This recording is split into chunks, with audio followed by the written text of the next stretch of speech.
Good Saturday morning, everybody. Hope you've had a great week and a good weekend planned. And I guess this is the official kickoff now to the countdown to Christmas. I saw a thing yesterday that was already given the number of days and hours till Christmas. I couldn't believe it.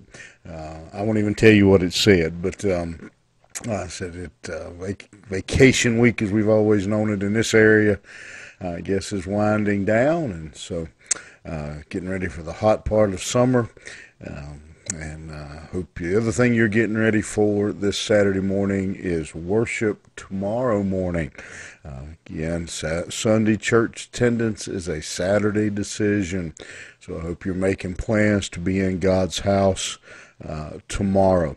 In the meantime, let's worship a little bit this morning as we look at the 95th Psalm. And again, it is a psalm all about worship.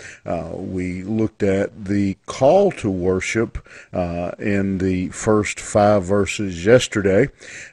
Today we're going to look at the next verse, really verse and a half, basically, this morning.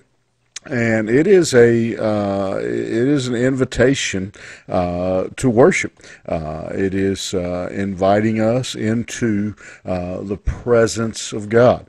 And so as we pick up in verse 6, let's just go ahead and read our passage this morning. O come, let us worship and bow down. Let us kneel before the Lord our Maker. For he is our God, and we are the people of his pasture, the sheep of his hand. Today, if we will hear his voice, harden not your heart, as in the day, as in the provocation, as in the day of the temptation in the wilderness. And so we're not going to look at all of that today, but I did want to go ahead and read over it. And again, it is an invitation for his audience to come into God's presence, to do what he had said previously, to make a joyful noise, to sing, to praise, to again to come together and worship him. And again, this is the third time in just the first 6 verses that we've seen this word come. And again, it's talking about traveling. It's talking about a journey.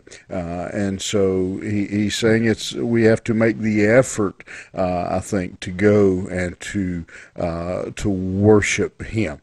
And then he invites us to humble ourselves and bow down before God. And as I look at that, it strikes me a little bit, it's an interesting statement to say he invites us to that when reality is for us to worship God, we must humble ourselves. We must bow down, humble ourselves before God, to submit ourselves to him, to his rule. And so I use the word invite, and maybe I should use the word instruct. He's telling us what is required, that we bend the knee, he says in verse 6, bow down, that we bend our knee, that we bow down before him. And again, this is an image, a picture, man bowed down, of man coming before God in humility, in subjection, in servitude, that we bow ourselves before God. It is a defenseless position. Why many times if you see on television the police arresting someone, they'll have them get down on their knees, get down, lay down face forward. Again, it is not an offensive position. You are submitting yourself to that authority, and so worship is submitting ourselves before God.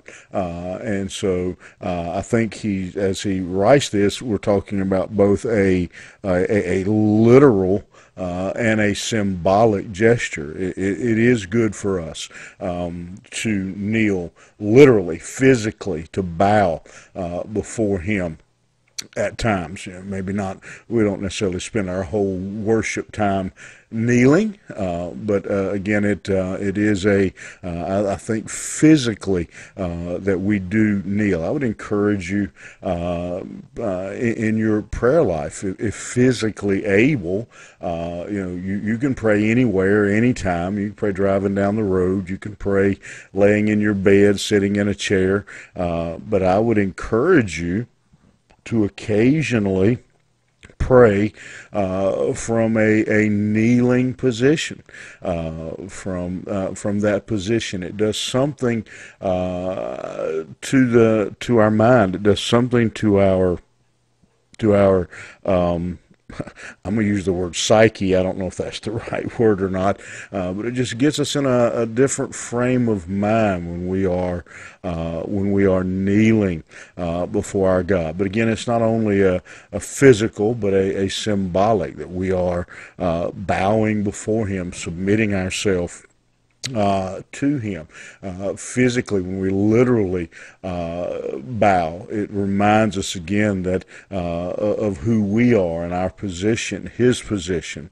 And so He says, "Come and let us kneel before the Lord." And I do believe it's a literal and a symbolic gesture. Let us, for He is our God. Excuse me. Let me back up to verse 6.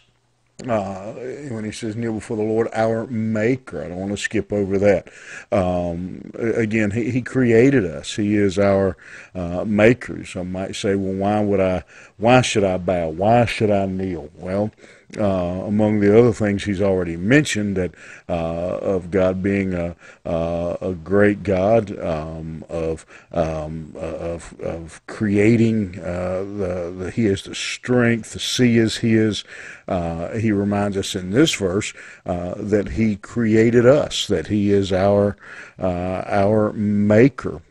And so we go before Him with that recognition, with that realization that we are kneeling before our Creator, before our Maker.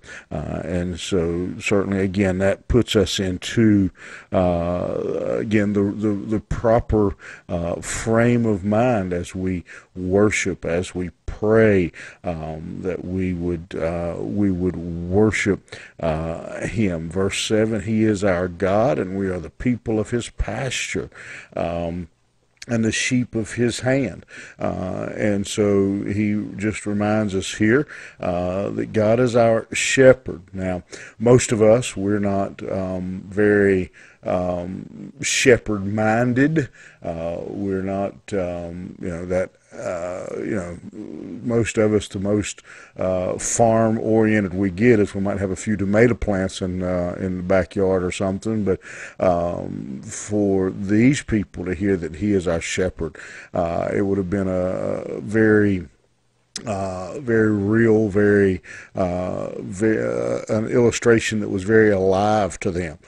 They would have recognized the context of a shepherd. A shepherd and the sheep had a very special relationship, a very personal relationship. The sheep would know the voice of the shepherd.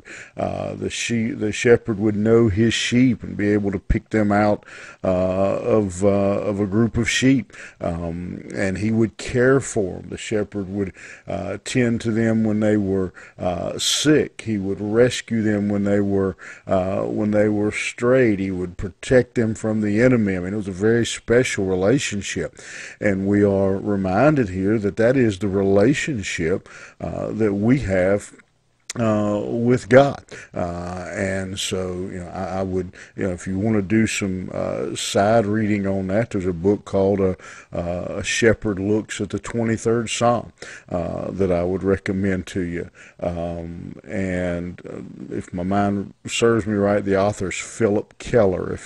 I may be wrong about the author, but I know the name is A Shepherd Looks at the 23rd Psalm.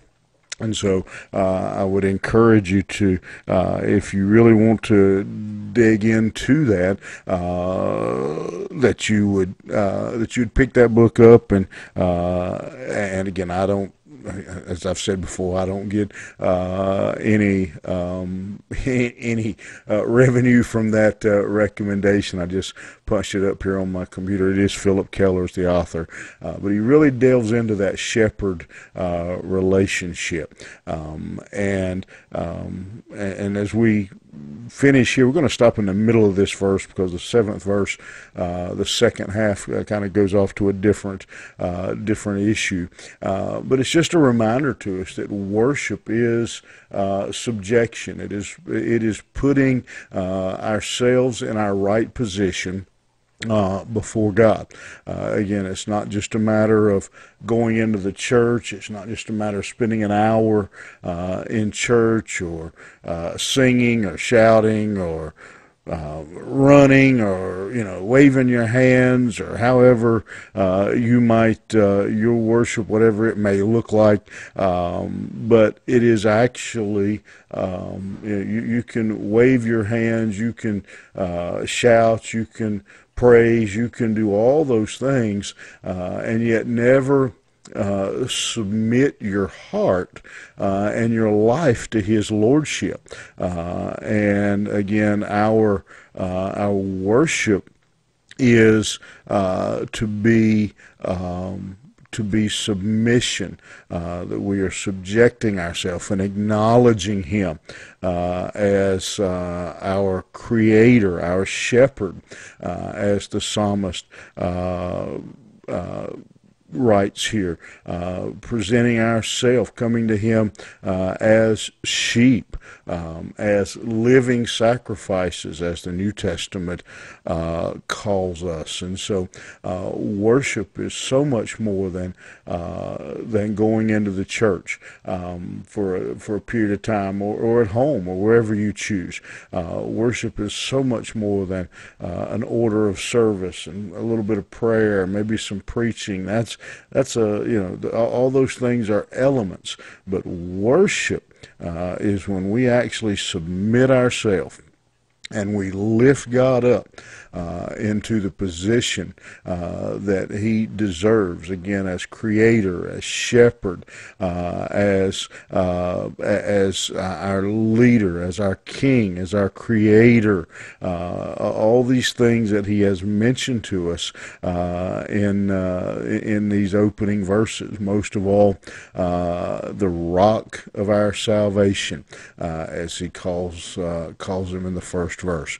And so this morning, I hope that that will give you a clearer perspective of worship, whether it's private in your own home and as you drive down the road, whatever, as you go into tomorrow into your church service, that it's not a matter of just going through the ritual and the routine, but it is recognizing and placing God in the position of authority and priority that He rightfully should have and deserves in our life. And I think when we understand that and we begin to practice that, it has the potential to change how we worship, how we look at worship, and how we live our day-to-day life.